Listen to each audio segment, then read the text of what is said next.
Assalamualaikum warahmatullahi wabarakatuh. Bismillahirrahmanirrahim. Wassalatu wassalamu ala rasulillah wa ala alihi wa ashabihi wa man wala amma ba'd. Ikhwata rahimakumullah, kita lanjutkan dari pembahasan Jami'ul Ulum wal Hikam, masih berbicara tentang syubhat. Sampai perkataan Al-Imam rahimahullah di halaman 120 kalau yang pakai cetakan sama. وقد فسر الإمام أحمد الشبهة بأنها منزلة بين الحلال والحرام، يعني الحلال المحض والحرام المحض. وقال من اتقاها فقد استبرأ لدينه. Imam Ahmad rahimahullah mentafsirkan, yakni mencoba mendefinisikan syubhat. Sometimes beliau rahimahullah mengatakan bahwasanya syubhat adalah sebuah posisi di antara yang fix halal dan fix haram. Al-mahad dengan fix, ya, murni halal dan murni haram. Sebuah posisi yang berada di tengah antara yang halal fix dengan yang haram fix, ya. Wa man ittaqaha faqad istabra' li dinih, dan barang siapa yang berhati-hati dari perkara yang syubhat, maka dia telah menjaga agamanya. Fassaraha tarah bi ikhtilaf al-halal wal haram, tapi Imam Ahmad juga rahimahullah kadang mentafsirkan syubhat adalah ketika kemix antara yang halal dan yang haram. Ketika suatu hal kemix, seperti yang kita pernah simpulkan, sampaikan kesimpulan sebelumnya, syubhat ini ma yajtaribuhu aslan, sesuatu yang ada dua usul di dalamnya saling tarik menarik. Ada usul yang menariknya ke halal, ada usul yang menariknya ke haram di dalam sebuah perkara atau dalam sebuah kasus, ya. Yatafarra' ala hadha muamalah man fi malihi halalun wa haramun mukhtalat. Fa in kan akthar malihi al-haram faqala Ahmad yanbaghi an yatajannabah illa an yakuna syai'an yasiran aw syai'an la yu'raf. Nah, di antara akhirnya contoh kasus dari penerapan ini, dari definisi ini, berarti contoh kasusnya misalnya di dalam kasus muamalah. Muamalah yang sifatnya maliyah, harta, ya. Kasus muamalah misalnya orang-orang yang tercampur di dalam hartanya yang halal dengan yang haram, oke? Nah, dalam kondisi demikian gimana? Beliau rahimahullah berkata, apabila yang haramnya memang dominannya dari haram, maka agar dia menjauhinya, menjauhinya saja, ya. Kecuali yakni kadar yang sangat sedikit yang mendesak baginya untuk menggunakan harta tersebut, oke?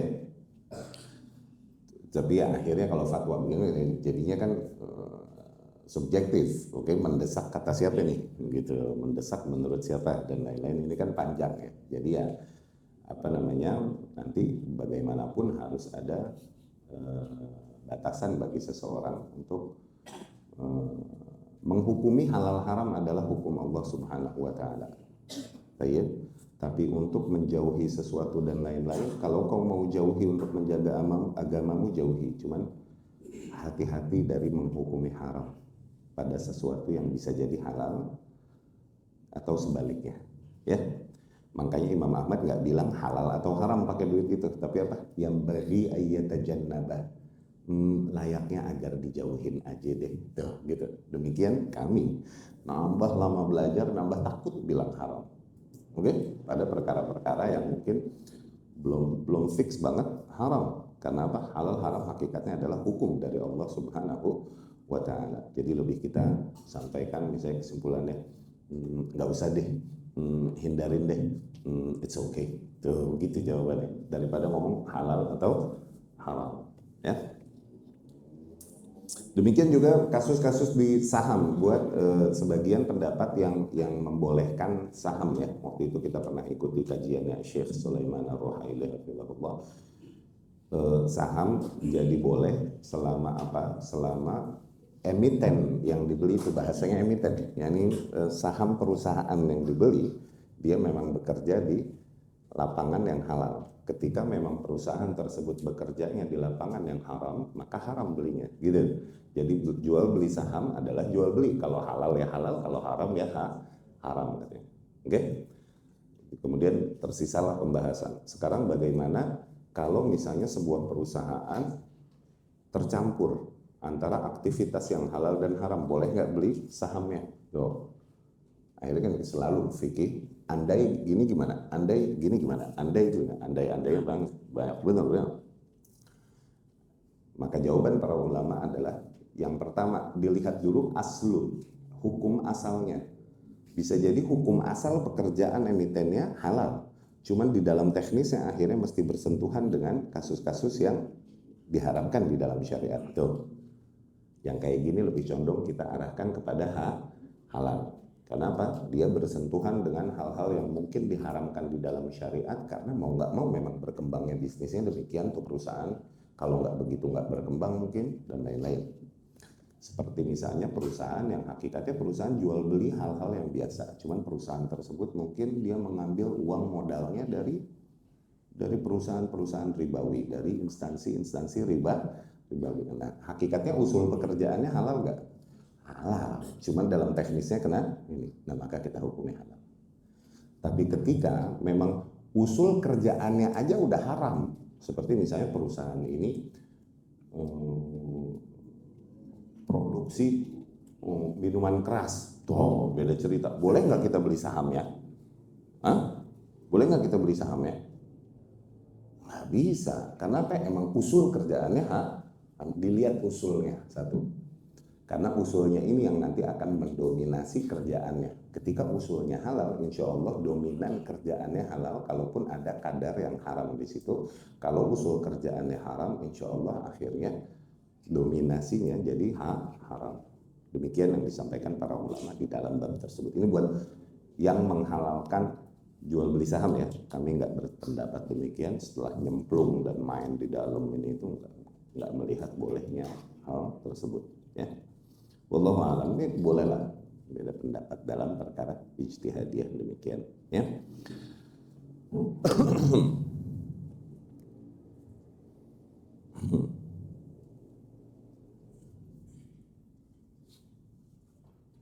Kemudian ashabna ikhtilaf. Ashabna yakni para sahabat kita, maksudnya para Hanabilah.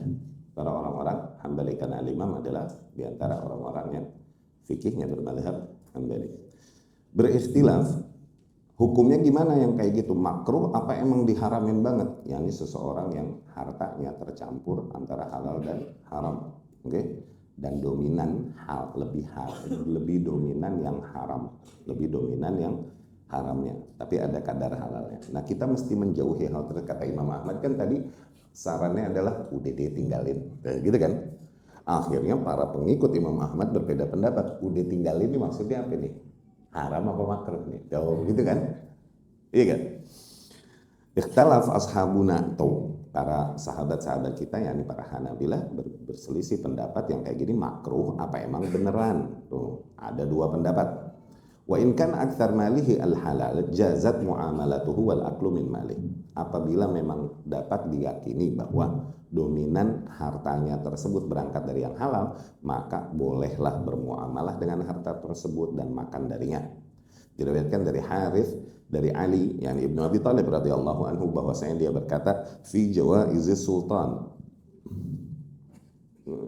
pada jawaiz sultan yakni hadiah-hadiah yang diberikan oleh sultan, oleh negara.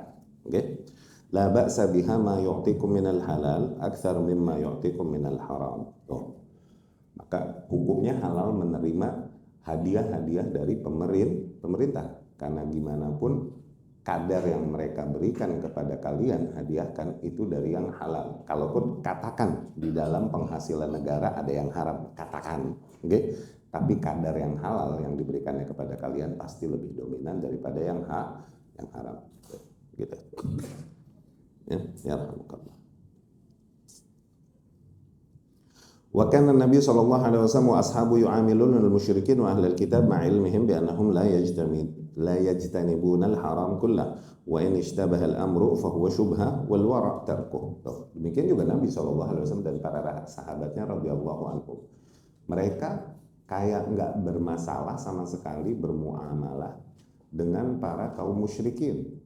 Padahal jelas kaum musyrikin mungkin sumber hartanya nggak bisa kita bilang itu dari yang halal. Misalnya bermuamalah dengan orang-orang Yahudi. Fix orang Yahudi adalah orang yang main riba.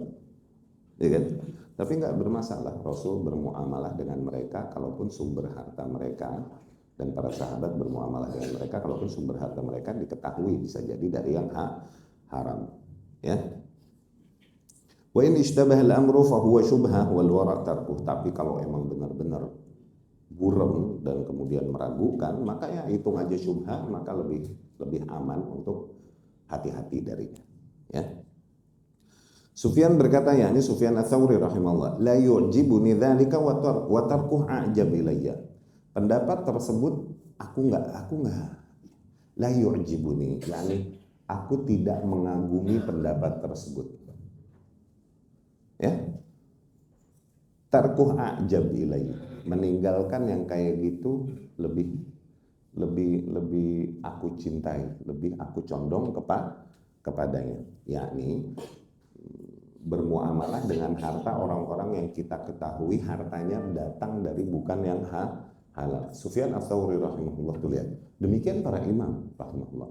Padahal Sufyan Ats-Tsauri imam yang terkenal dengan kewaraan, ketakwaan luar biasa dan ahli ibadah luar biasa.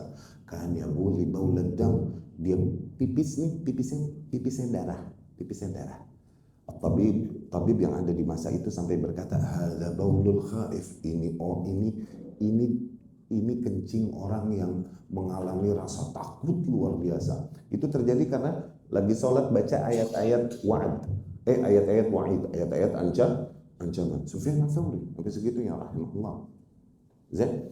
Tapi gimana pun berangkat dari luasnya ilmu fikihnya, di antara perkataan beliau rahimahullah yang diwariskan dari zaman ke zaman dan dituliskan dengan tinta emas adalah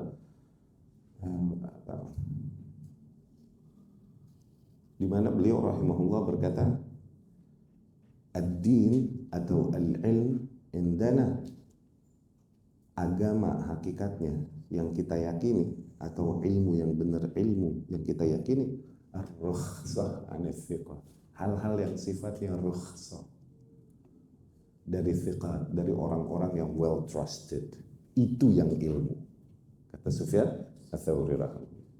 Amma tasydid, adapun berkeras-keras, berkencang-kencang, fayuhsinuhu kullu ahad, maka itu mah siapa juga jago, bisa asal sengke aja.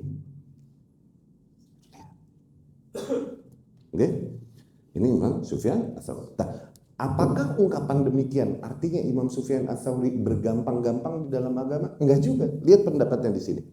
Ketika dikatakan bahwa Muhammad SAW Rasul dan para sahabatnya, bahkan ada athar-athar diriwayatkan di mana mereka bermuamalah dengan kaum yang hartanya kemungkinan berasal juga dari yang haram. Oke, para ulama berkata maka boleh berhakikatnya dengan hal tersebut. Oke, dan Imam Sufyan Ats-Tsauri berkata, aduh, pendapat tersebut kok aku kayak nggak tenang di pendapat itu. Gimana pun lebih tenang agar jangan deh, kalau kita tahu emang hasil dari yang haram, udah deh jangan deh, gitu maksudnya begitu. Oke? Tapi awas, ada kaidah. Demikian dalam meriwayatkan perkataan yang datang dari salaf. Sesuatu yang mereka ingkari, sesuatu yang mereka tinggalkan, ini nggak bisa langsung menjadi dalil keharaman, nggak bisa. Haram tetap pada qala Allah, qala Rasul, pada kaidah-kaidah syariat. Ini kaidah.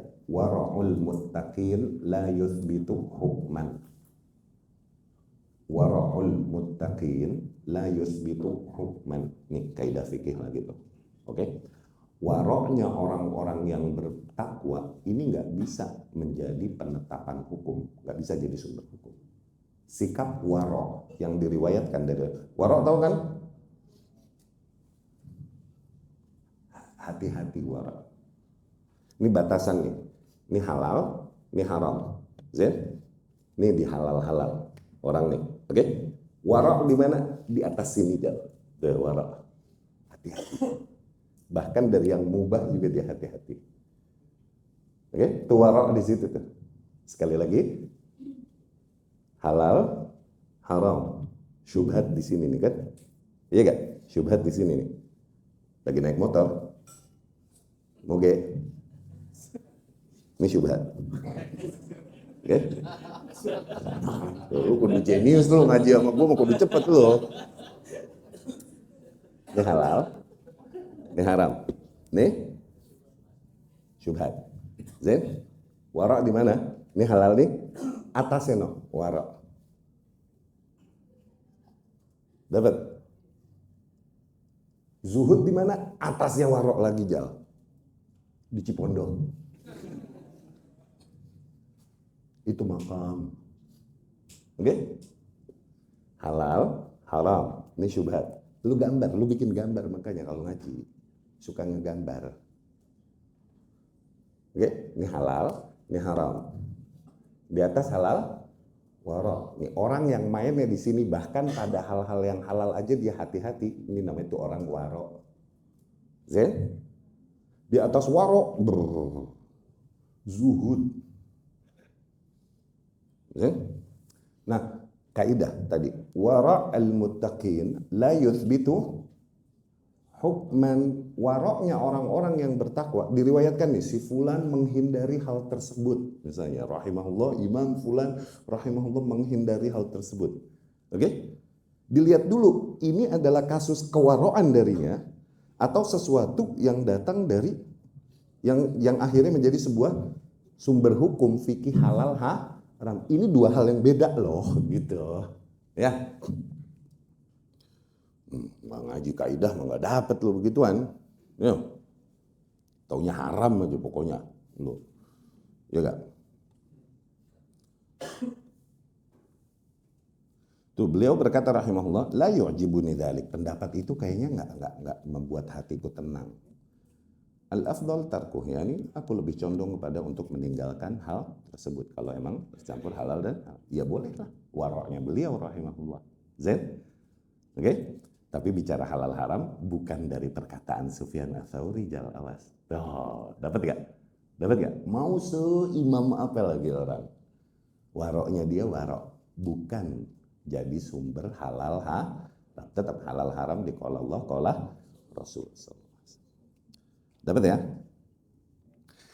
Fa in lam yu'raf bi malihi haramun bi ainihi lakin ulima anna fihi syubhah fala ba'sa bil akli minhu nassa alaihi Ahmad fi riwayah Hambal. Tapi kalau misalnya pada harta seseorang tercampur ada kadar keharamannya, oke? Tapi ada juga kasus yang syubhatnya, yakni sesuatu yang menyamarkan hal tersebut sehingga tidak terlalu diyakini keharamannya, maka nggak apa-apa dikonsumsi, kata Imam Ahmad bin Hambal. Ya. Ishaq ibn Rahuyah rahimahullah dan juga Ishaq ibn Rahuyah rahimahullah berpendapat sebagaimana yang diriwayatkan dari Ibnu Mas'ud, yakni Abdullah Ibnu Mas'ud radhiyallahu anhu, dan juga dari Salman, yakni Salman al-Farisi radhiyallahu anhu, dan lain-lain, minar rukhsah, dari keringanan. Mereka mengambil langkah keringanan para sahabat ini radhiyallahu anhum.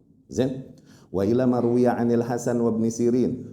Mereka mengambil pendapat tersebut dari apa yang diriwayatkan oleh Al-Hasan, yakni Al-Basri, dan Ibnu Sirin, yakni Muhammad Ibnu Sirin, fi ibahatil akhadh bima yaqdi minar riba wal qimar.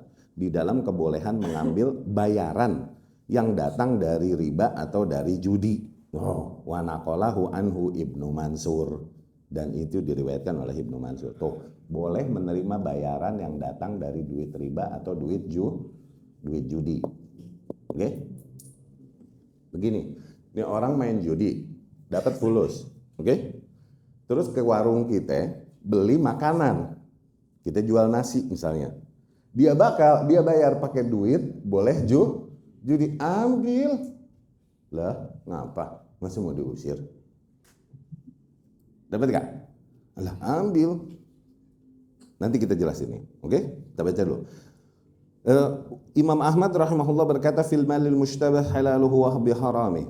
Imam Ahmad juga rahimahullah berkata di dalam harta yang kecampur, yang samar antara halalnya dan haramnya, in kana al mal katsiran akhraj minhu qadral haram. Apabila harta tersebut banyak memang, maka dikeluarkan sesuai dengan kadar keharamannya, tusarraf fil baqi. Nah, sisanya masih bisa dipakai. Wa in kana al mal qalilan, tapi kalau harta yang kecampur halal sama haramnya tersebut emang sedikit, ijtanibhu kullah. Udah deh, jauhin aja. Ya? وهذا لأن القليل إذا تناول منه شيئا فإنه يتعذر معه السلامة من الحرام بخلاف الكثير. Dikarenakan yang sedikit Lebih sulit kita berhati-hati dari kadar keharamannya di situ daripada harta yang sifatnya banyak, ya. Dan ngitungnya juga akhirnya jadi subjektif. Oke, dari 50 juta. Menurut dia yang haram kadarnya di situ 20 juta. Tapi menurut si B, enggak jauh, cuma 10 juta. Tuh kan, beda lagi kan. Subjektif kan? Nggak habis-habis. Udah, maka hakikatnya, maksudnya jawabannya, sikat apa jangan sikat. Gitu. Ya. Wa min ashabina man hamal dzalika 'ala al-wara' duna tahrim. Ada juga di antara para sahabat kami, yakni para Hambali, oke, untuk mengarahkan sikapnya kepada wara' saja. Udah hindarin aja semuanya, mau banyak mau dikit, duna tahrim, tapi tanpa bilang haram. Tuh, hati-hati, nggak usah haramin. Mau hindarin gitu. Wara' aja, duna tahrim. Hanya mengambil sikap wara' tanpa mengharamkan. وأباح التصرف في القليل والكثير بعد إخراج قدر الحرام منه وهو قول الحنفية وغيرهم وأخذ به قوم من أهل الورع منهم udah. وروي مثله عن الفضيل بن عياض. Sikap demikian juga diriwayatkan dari Fudail bin Iyad rahimahullah. Waruya fi dzalika athar 'anis salaf, dan banyak riwayat dari salaf diriwayatkan tentang hal ini. Sahha 'an Ibnu Mas'ud annahu su'il amman lahu jarun ya'kulur riba 'alaniyatan. Tuh. Telah sahih diriwayatkan Ibnu Mas'ud. Dia ditanya tentang seseorang, dia punya tetangga. Tetangganya ini penghasilannya ribawi. Oke? Dia makan riba terang-terangan lagi. Oke? Fix dia makan riba. Wala yataharraj min mal khabith ya'khudhu yad'uhu ila ta'am. Qal ajibuhu fa innama al-mahna'ah lakum wal wizru alaih. Nah, kemudian ini tetangga kita ini jelas dia bermuamalah dengan muamalah riba dan benar-benar nggak peduli dengan batasan halal haram dalam penghasilannya. Ini tetangga kita nih, fix nih orangnya begini. Oke? Terus yad'u ila ta'am, dia ngondang kita untuk makan di rumahnya. Tuh, berarti makanan dia makanan yang dibeli dari hasil apa? Oke? Nah, boleh nggak kita makan, wahai, ya ini ditanyakan kepada Ibnu Mas'ud. Demikian ya. Ibnu Mas'ud rahimahullah menjawab, innamal mahna'ah lakum wal wizru alaih. Ya, itu nikmat-nikmat kalian, dosa-dosa dia. Tuh, yang dihidangkan, kenikmatan hidangan itu untuk kalian. Dosanya, dosa dia urusannya, gitu. Ya, Ibnu Mas'ud. Demikian juga yang dijawab oleh Syekh Ibnu Baz rahimahullah ketika ditanya pertanyaan yang sama. Bolehkah kita menyambut undangan orang yang mengundang kita makan dan penghasilan dia dari riba? Beliau rahimahullah berkata bahwasanya bahkan Nabi Shallallahu Alaihi Wasallam menyambut undangan seorang Yahudi yang mengundangnya makan di rumahnya ihanah sanikhah. Ini di hadisnya Anas bin Malik radhiyallahu anhu, Rasul diundang oleh seorang da'ahu Yahudiyun ila ihanatin sanikhah. Rasul diundang oleh seorang Yahudi untuk makan ihanah sanikhah di rumahnya, dan kemudian Rasul menjawabnya dan datang makan dari ihanah sanikhah tersebut. Wal ma'lum, dan sebagaimana diketahui, yakni dari zaman ke zaman, bahwasanya Yahudi adalah pemain riba. Bahkan mereka yang ngajarin riba sama alam semesta. Kata Syekh Ibn Baz gitu, rahimahullah. Kalaupun ada riwayat-riwayat yang mengajarkan atau mengarahkan untuk hati-hati. Oke. Fi riwayah annahu qala la alam lahu syai'an illa khabithan aw haraman faqal ajibuhu wa qad sahhaha al-Imam Ahmad hadza an Ibnu Mas'ud. Di dalam riwayat juga, di dalam satu riwayat Ibnu Mas'ud radhiyallahu anhu juga berkata, la a'lam lahu syai'an illa khabithan aw haraman. Sungguh, yakni berarti makanan tersebut entah makanan khabith, entah makanan haram, katanya begitu. Oke? Makanan tersebut makanan khabith, yakni khabith itu sesuatu yang buruk.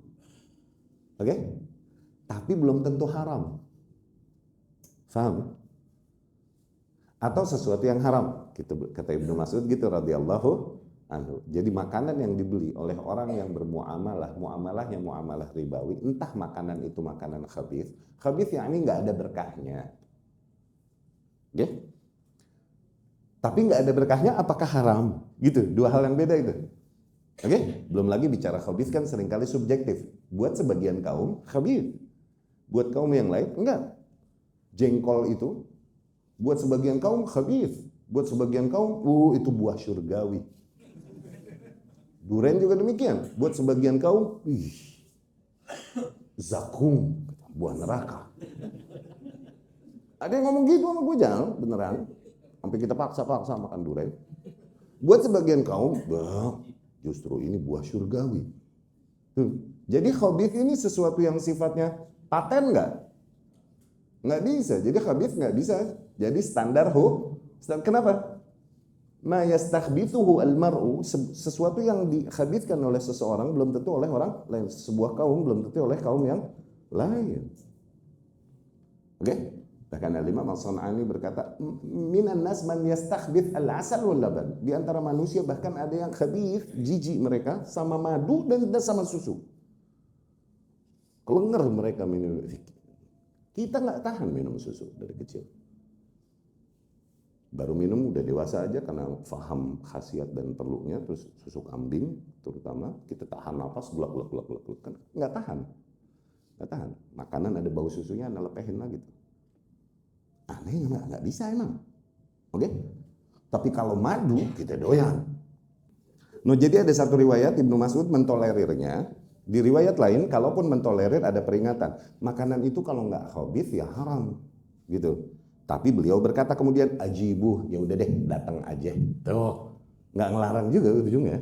Oke? Demikian disahihkan juga riwayat tersebut oleh Imam Ahmad rahimahullah dari Ibnu Mas'ud. Lakin aradahu arid bima ruwiya anhu annahu qala al-ithmu hazzazul qulub. Tapi ada riwayat lain juga yang lebih menetralisir kebolehan yang datang dari Ibnu Mas'ud ini. Oke? Beliau berkata rahimahullah, al-ithm hazzazul qulub. Bagaimanapun hal-hal yang sifatnya dosa, yakni hal-hal yang sifatnya pelanggaran dan haram, ini hazzazul qulub. Hazzazul qulub yakni sesuatu yang bikin kita jadi nggak tenang, bikin kita resah, anxious, oke? Bikin kita cemas, resah, nggak tenang lah, ya. Waruya an Salman mithal qaul Ibnu Mas'ud, dan diriwayatkan juga dari Salman, oke, toleransi tersebut ucapan sebagaimana Ibnu Mas'ud. Yang pertama, ya, demikian juga diriwayatkan sama dari Sa'id ibnu Jubair, juga dari Al Hasan Al Basri, dari Marzuq Al Ijli, Ibrahim An-Nakhi, Ibnu Sirin dan lain-lain. Dan athar-athar yang berkaitan hal tersebut maujudah, ada banyak tercatatnya di dalam kitab-kitab seperti buku-buku adab karya Humaid Ibnu Zanjawih dan lain-lain. Oke. Tapi dan kemudian di dalam Musannaf Abdul Razak dan Ibnu Abi Syaibah dan lain-lain, wa mata ulima anna aina syai'i haramun ukhidha biwajhin muharram fa innahu yuhram tanawuluhu wa qad haka al-ijma' ala dzalika Ibnu Abdul Barr wa ghairi. Ketika sesuatu diketahui memang dia haram ainnya, hal tersebutnya memang haram, oke? Itemnya memang haram, oke? Maka langsung kita hukumi haram. Oke, ketika diketahui memang begitu, maka haram untuk dikonsumsi. Demikian ijma yang datang disebutkan oleh Ibnu Abdul Barr dan lain-lain. Begini. Ini sebenarnya ada di pembahasan konsep dasar keislaman atau dasar-dasar keislamannya. Perkara yang haram ada dua macam. Oke? Ada haram li dzati, ada haram li aini. Ingat? Li ghairi. Ya. Perkara yang haram li dzati, emang zatnya haram, itemnya itu haram.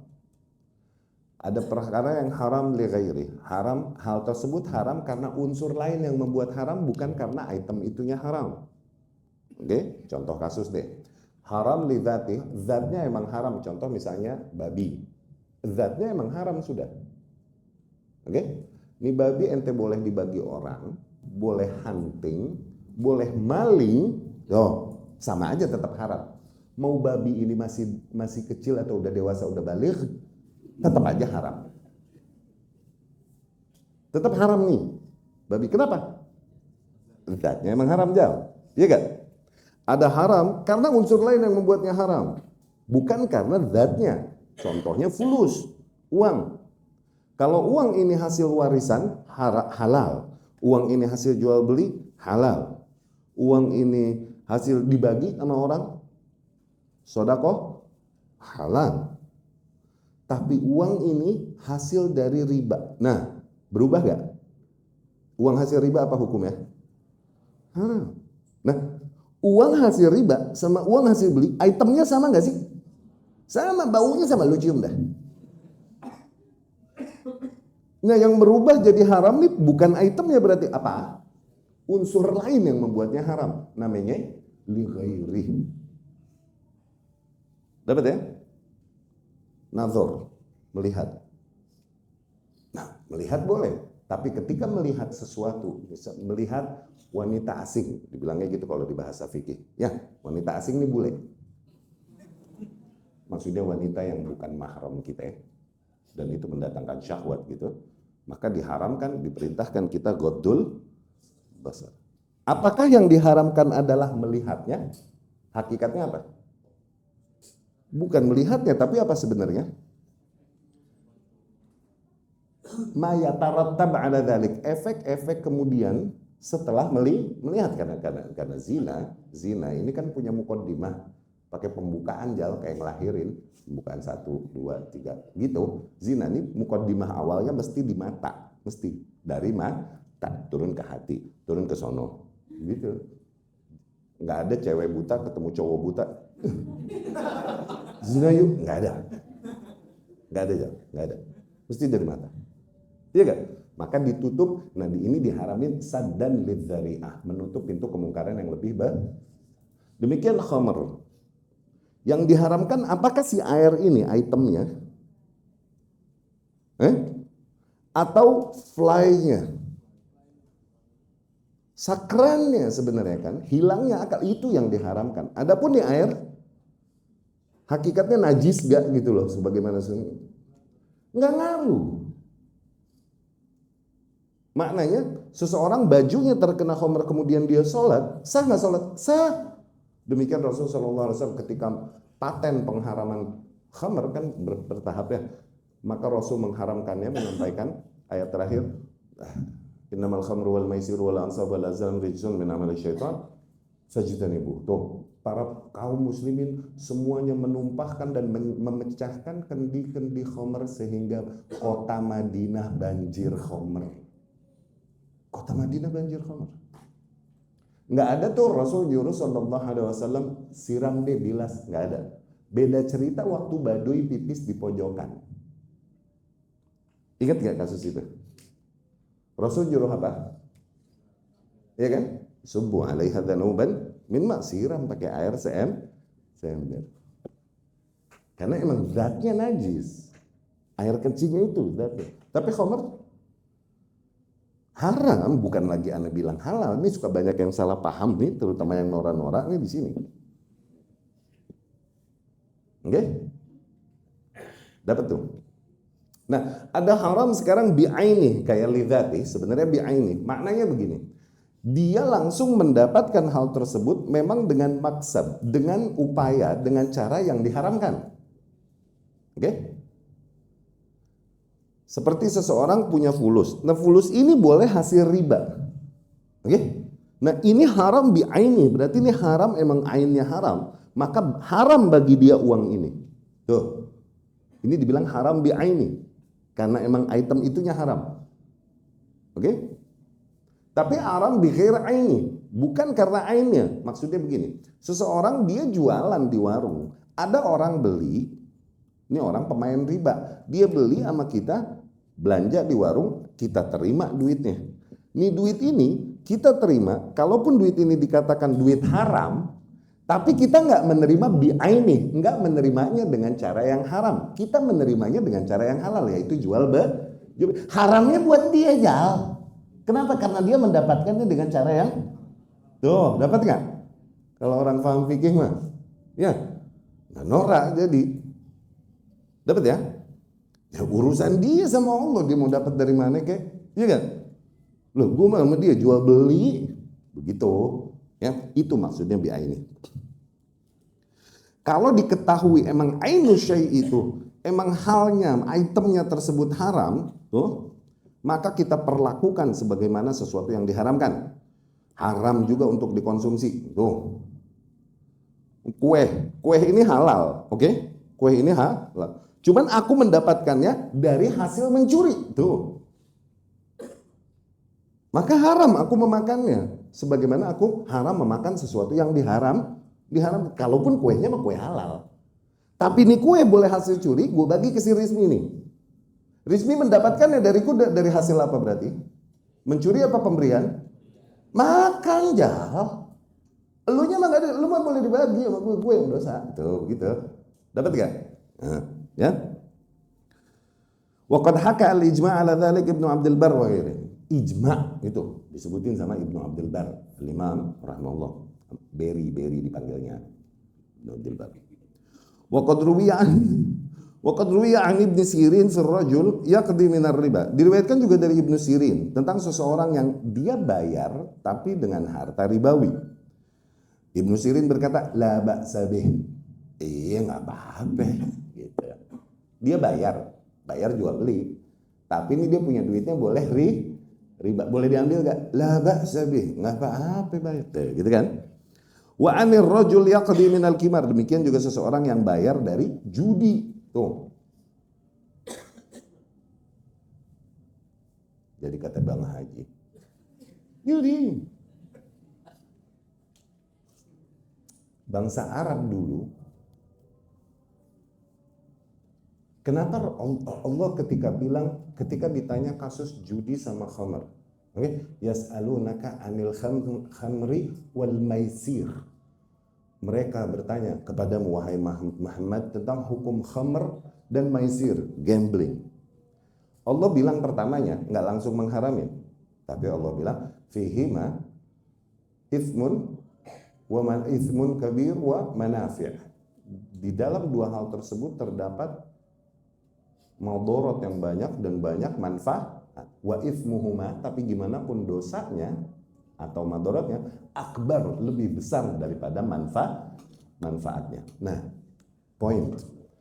Kenapa Allah bilang kalau di minuman keras dan di judi banyak manfaatnya? Kenapa? Di minuman keras banyak manfaatnya, jelaslah kita tahu. Gimana pun minuman keras itu probiotik, dia melancarkan peredaran darah dan somehow melancarkan pencernaan dan lain-lain. Itu minuman keras di antara efeknya. Jangan lu jajal nih, gue lagi cerita fikih aja. Dia termasuk probiotik, ya betul. Bahkan melancarkan melahirkan dan lain-lain orang zaman dulu tuh. Judi apa kenapa manfaatnya? Ternyata dulu orang Arab kalau udah menang judi dia jadi orang paling dermawan dan dia malu kalau nggak jadi dermawan setelah menang judi. Dia sedekah sebanyak-banyaknya, bebasin budak-budaknya kalau udah menang judi. Orang Arab dulu begitu. Akhirnya terdistribusikanlah harta nih dan muter gitu. Banyak maslahat yang didapatkan oleh orang lain dari judi yang dilakukan oleh sesuatu. Ada manfaatnya. Itu ceritanya tuh di Arab dulu gitu. Ya, jangan dijajal. Jangan, lu lagi cerita aja. Ya. Nah sekarang orang punya fulusnya dia boleh judi minal qimar. Ibnu Sirin rahimahullah berkata, boleh nggak kita nerima duitnya tuh? Oke, la ba'sa bihi. Ya nggak apa-apa. Yani kau menerimanya pemberian atau pembayaran, bukan boleh judi. Kharrajahul Khallal, itu diriwayatkan Al-Khallal dengan sanad yang sahih.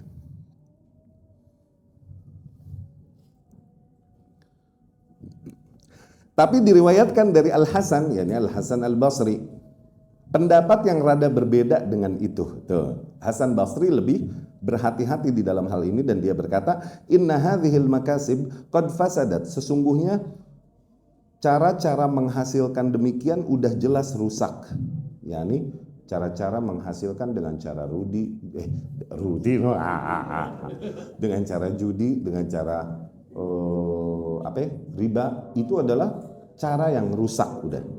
Fakhudhu minha ma ashbah al-mudtar. Maka kalaupun kau mau terima hanya sebatas yang sesuai dengan keterdesakanmu aja deh, gitu. Ya. Wa arada al-Marwazi an Ibnu Mas'ud wa Salman wa ruya an Abi Bakar As-Siddiq radhiyallahu anhu annahu akala ta'aman thumma akhbara annahu min haram fastaqa'a. Tuh. Dan Imam Al-Marwazi rahimahullah lebih cenderung juga kepada pendapat hati-hati di dalam hal demikian. Oke? Dan dia berhujah dengan hadisnya Abu Bakar radhiyallahu anhu yang memuntahkan makanan dari hasil hasil jahiliyah. Jadi ceritanya begini. Abu Bakar punya budak. Budaknya ini melakukan usaha lah kerja. Kadang suka datang dengan bayarannya, dengan upahnya. Satu hari budaknya datang dengan sebuah makanan. Oke? Abu Bakar radhiyallahu anhu, apa nih makanan? Ya udah, dimakanlah sama Abu Bakar radhiyallahu anhu. Karena apa? Makanan budaknya ini halal, dia makan. Oke? Pas udah makan nih Bang Sekaak kali jauh apa ya? Udah gitu nih budaknya nanya, "Atadri ma hadza?" Apakah kau tahu tuh makanan apaan? Apaan emang? Kata Abu Bakar gitu. Kuntu takahantu fil jahiliyah. Dulu waktu zaman jahiliyah, aku takahantu, aku pura-pura jadi kahin, pura-pura jadi dukun, ngebohongin orang. Pura-pura jadi dukun. Saja rajul, akhirnya datang seseorang minta jasaku, oke? Kemudian aku belaga-belaga dukun-dukunin dia. Iya gak? Kemudian dia membayarku. Dia membayarku dengan makanan itu. Abu Bakar dengar begitu langsung dicolok-colok, mulutnya dimuntahin semua. Nah, Imam Al-Marwazi dengan hadis ini bilang, maka hati-hati juga dengan sesuatu yang dihasilkan dari yang haram. Abu Bakar menerimanya halal nggak? Halal pemberiannya, tapi sumbernya dari yang haram, katanya gitu. Lihat no sikap salaf, tuh. Maka perlu disinkronkan antara pendapat Ibnu Mas'ud tadi katanya boleh halal, tapi kok sikap Abu Bakar begini. Lihat yang mana yang sikap merupakan warok, mana sikap yang merupakan batas antara halal dan haram. Dengan memahami peta tadi, nih halal, haram, ini syubhat, oke? Ini warok, ini situ. Dengan memahami peta itu kalian bisa mempertemukan antara riwayat-riwayat yang ada. Nggak kusut loh. Dapat nggak? Abu Bakar begitu, hitungannya di mana berarti? Di waroknya. Ibnu Mas'ud bilang makan deh nggak apa-apa. Nah hitungannya di mana? Di halal. Udah jago, udah ngajar. Jago udah lu pada. Lu nggak ngaji sini malah. Ya nggak? Aku lu qauli hadza wa astaghfirullah li wa lakum.